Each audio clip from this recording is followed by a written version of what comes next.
গো, তুমি সকালবেলা একটা গুড মর্নিং উইশ করছো না তোমার ফ্রেন্ডদের, কি ব্যাপার? কি তোমার কি কোনো সমস্যা হয়েছে? কি সমস্যা হবে? তা তুমি সেটা লিখিত জানাও যে আমার এই এই সমস্যা হয়েছে। কি সমস্যা হবে আমার? আর সকালবেলা কতগুলো বিস্কুট নিয়ে বসেছো তুমি? এই তো অরিকে একটা দেবো আর আমি দুটো নেবো, 3টে বিস্কিট আছে। আমি তো অরিকে একটা দিলাম, টিটু একটা দিল, তুমি একটা আগে দিলে।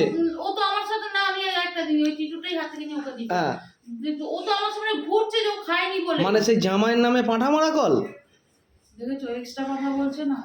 আর গুড মর্নিং জানো, গুড মর্নিং আমার গুডটা মর্নিং আছে কোথায়?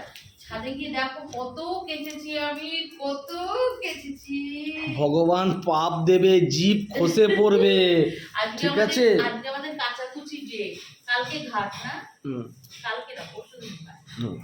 পরশু মিটলে একটু ভালো করে মাংস বসে কাছে খেতে হবে। কন্টিনিউ নিরামিষ হচ্ছে, ফার্স্ট জানুয়ারিতে আমিষ হয়েছে লাস্ট। হ্যাঁ, তাই না? হুম। শুকিয়ে গেছে।